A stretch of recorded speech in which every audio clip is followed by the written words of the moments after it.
بسم اللہ الرحمن الرحیم۔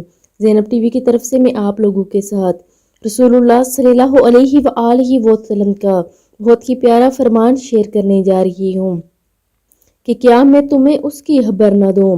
رسول اللہ صلی اللہ علیہ وآلہ وسلم نے محاذ جنگ پر ایک لشکر روانہ فرمایا۔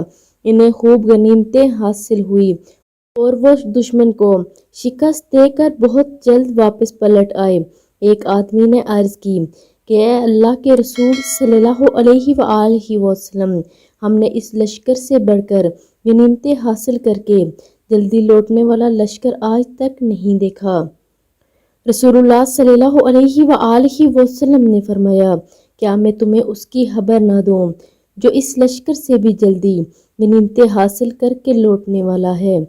پھر آپ صلی اللہ علیہ وآلہ وسلم نے ارشاد فرمایا کہ جو شخص خوب اچھی طرح وضو کر کے مسجد کی طرف روانہ ہوا اور فجر کی نماز پڑھ کر مسجد میں ہی اشراق کی نماز کے لیے مسجد میں بیٹھا رہے، ایسا شخص اس لشکر سے بھی جلدی بہت سے غنیمتیں یعنی بڑا اجر و ثواب لے کر لوٹنے والا ہے۔ تو آپ سب بھی اس پر عمل کریں اور ویڈیو کو آگے لازمی شیئر بھی کریں۔ جزاک اللہ خیر۔